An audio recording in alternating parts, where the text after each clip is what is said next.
वालेकुम नाज़रीन, मैं हूं सुहेल खान और आप देख रहे हैं सुहेल इनसाइड 24।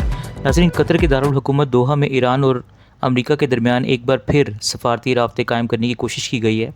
ताहम यह मुज़ाकरात बराह रास्त नहीं हुए। कतर ने सालिस का किरदार अदा किया और दोनों ममालिक के नुमाइंदों के दरमियान पैगामात एक दूसरे तक पहुँचाए गए।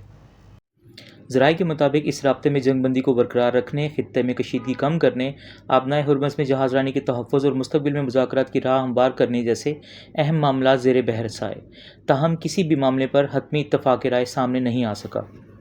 कतर में होने वाले इस बिलावास्ता मुज़ाकरात के बाद ईरान ने अपना मौक़िफ़ मज़ीद वाज़ेह और सख्त कर दिया है। ईरानी हुकाम का कहना है कि अमेरिका पर इस वक्त मुकम्मल एतमाद नहीं किया जा सकता, क्योंकि माजी में किए गए वादों पर मुकम्मल अमल दरामद नहीं हुआ। ईरान का मौक़िफ़ है कि जब तक अमेरिका पहले से तयशुदा शराइत और अपने वादों पर अमली इक़दामात नहीं करता, उस वक्त तक नए या हतमी मुज़ाकरात में पेशरफ़्त मुमकिन नहीं। दूसरी जानिब अमेरिका भी सफारती हल पर ज़ोर दे रहा है और सालसों के ज़रिए राब्ते बरकरार रखे हुए है, लेकिन दोनों ममालिक के दरमियान एतमाद का फुक़दान अभी भी सबसे बड़ी रुकावट है। सियासी तज्ज़ियाकारों के मुताबिक कतर में होने वाले राब्तों में ये ज़रूर साबित हुआ है कि दोनों फ़रीक मुकम्मल तौर पर सफारती दरवाज़े बंद नहीं करना चाहते, मगर अहम इख्तलाफात अभी भी बरकरार हैं।